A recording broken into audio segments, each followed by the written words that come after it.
안녕하세요, 신작가입니다. 열등감은 누구나 느낄 수 있는 자연스러운 감정입니다.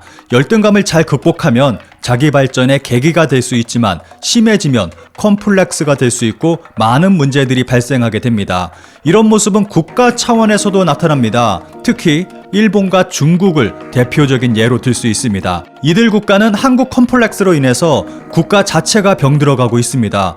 이들 국가만큼은 아니지만 대만도 있습니다. 대만의 경우는 최근 충격적인 한국에 대한 열등감을 TV를 통해 보여주고 있습니다.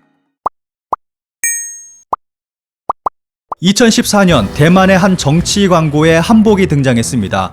당시 집권당인 국민당이 야당인 민진당을 비난하며 찍은 광고에 한 여자가 한복을 입고 등장한 것입니다. 전체적인 내용은 민진당이 중국과 대만 간의 경제협력에 관한 입법을 저지할 동안 한국은 중국과 FTA를 맺어 대만보다 훨씬 앞서 나가게 됐다는 내용입니다. 국민당에 대한 비난과 그로 인한 지방선거에서의 악영향을 만회하기 위해 한국을 활용했던 것입니다. 하지만 국민당의 이러한 노력에도 불구하고 지방선거에서 민심은 민진당의 손을 들어줬습니다. 앞서 설명했듯이 국민당은 정치적 위기를 극복하기 위해 한국을 활용했습니다. 1992년 이후 형성된 혐한 분위기와 일종의 라이벌 의식을 이용했던 것입니다.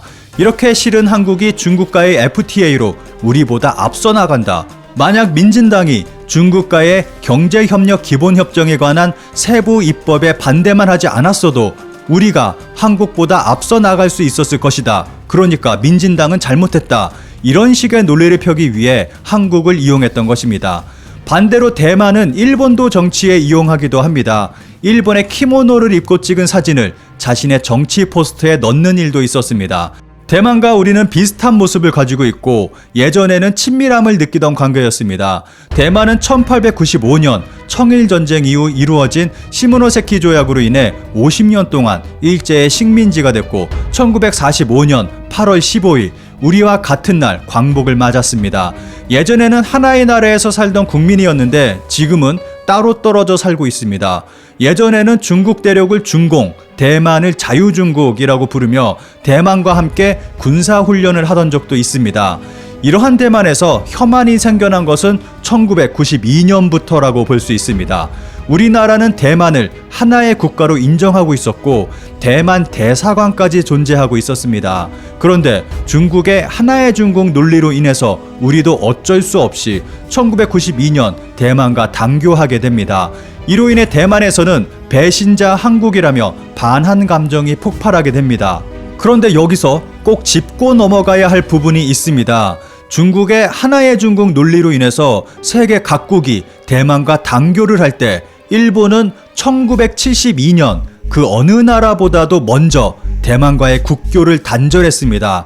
그에 반해 한국은 끝까지 대만을 배려했고 1992년 그 어느 나라보다도 늦게 국교 단절을 실행했습니다. 그런데 이상하게 대만은 일본에 대해서는 단 한마디의 원망의 소리도 하지 않고 있습니다. 하지만 한국에 대해서는 아직까지도 국교 단절을 얘기하면 반한 감정을 드러내고 있습니다. 이 부분이 제가 가지고 있는 대만에 대한 가장 큰 의문점입니다. 이때부터 시작한 대만의 혐한은 선을 넘어서는 모습을 보여줬습니다.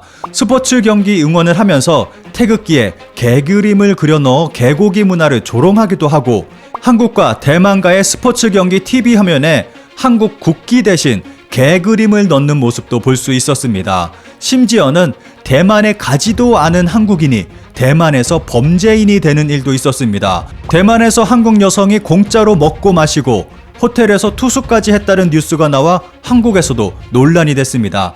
그런데 한국의 한 방송사에서 그 여성과 직접 인터뷰한 결과 이 여성은 태어나서 단 한 번도 해외여행을 해본 적이 없는 사람이었습니다. 사진까지 무단 사용하며 가짜 뉴스를 방송한 대만 방송국은 대답을 피하고 무시해버리는 모습만을 보여줬습니다.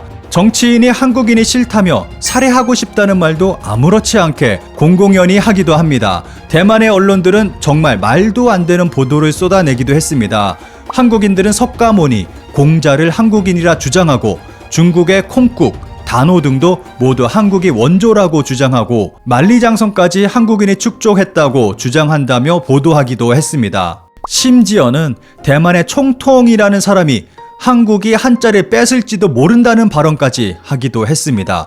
한국이 빼앗기 전에 우리가 먼저 한자를 세계문화유산에 등재해야 한다. 2009년 마잉주 타이완 총통은 한 공식 석상에서 번체자의 중요성을 강조하며 한자를 서둘러 세계문화유산에 올리지 않으면 한국에 또 빼앗길 수 있다고 발언했습니다. 뜬금없이 한국이 튀어나온 것입니다. 이 정도면 대만의 언론과 정치인들이 말도 안 되는 소설을 쓰고 있다는 것을 알 수 있습니다. 대만인들의 이런 소설 쓰기는 지금도 계속되고 있습니다. 2019년 대만계 배우가 중국의 서바이벌 예능 프로그램을 장시간 촬영하다 사망한 사건이 있었습니다. 그런데 이를 두고 대만 방송인 제키우는 대만 방송가의 인터뷰에서 다음과 같이 발언했습니다. 가오이샹이 사망했을 때 난 상하이에 있었다.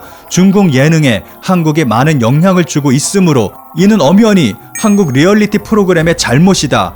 한국 예능 프로그램은 정말 바보 같은 것밖에 없다.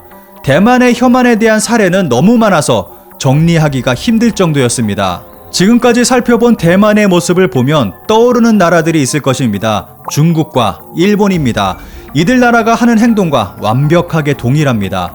그런데 이러한 대만의 혐한이 중국과 일본과는 성격이 전혀 다르다고 말하는 사람도 있습니다. 대만에 퍼져 있는 소설 같은 허위 사실들은 중국에서 조작된 것들이 대만에 들어온 것이고 이것을 대만 언론사에서 확인하지 않고 그대로 보도한 탓이 크다는 주장입니다. 한마디로 기레기 때문이라는 것인데, 그럼 대만 정치인들의 혐한 발언들은 어떻게 받아들이면 좋을지 모르겠네요. 대만의 혐한이 처음에는 국교 단절에서 시작돼서 언론과 정치인들로 인해서 발전한 맹목적 감정이었다면 이제는 열등감으로 인해 표현되는 경우가 많다는 생각이 듭니다. 90년대까지만 하더라도 대만은 한국보다 경제력이 우위에 있었습니다. 그런데 지금은 비교가 안 될 정도로 우리가 우위에 있습니다. 대만의 열등감이 어떤지에 대해서는 대만 대선 후보의 TV 광고를 통해서 잘 알 수 있습니다. 이 영상 하나로 지금 대만의 심리 상태를 이해하는데 충분하다고 생각합니다. 2020년 대만의 폭스폰 회장 궈타이밍이 국민당 당내 대선 후보에 등록하면서 제작된 영상입니다. 당시 경쟁 후보 이름이 한거위였는데 한국과 같은 글자의 이름을 사용하고 있다는 점에서 영상에서는 중의적 의미로 한국이라는 이름을 거론하고 있습니다. 曾经台湾是四小龙之首，韩国是四小龙之尾，现在韩国已经是富国俱乐部，人均32775元，台湾还在原地踏步，让我们再度超越韩国。 영상의 일부분만 짧게 살펴봤습니다. 영상에서는 대만과 한국을 노골적으로 비교하고 있습니다. 그리고 잘 나가는 한국을 따라잡아야 한다고 말하고 있습니다. 영상 시작 시 소개했던 항복 영상과 같은 맥락의 영상입니다. 이쯤 되면 대만이 한국에 대해 어떠한 열등감을 가지고 있는지 잘 알 수 있습니다. 그런데 최근에는 이러한 대만의 분위기가 한류로 인해서 변하고 있는 것 같습니다. 대만인이 아니라면 어느 나라 사람이 되고 싶은가? 라는 설문 결과 한국이 압도적 1위를 차지했습니다.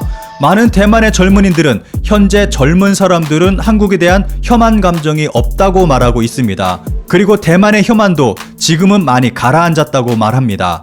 이러한 대만을 어떻게 바라봐야 할지는 각자의 몫이라고 생각합니다.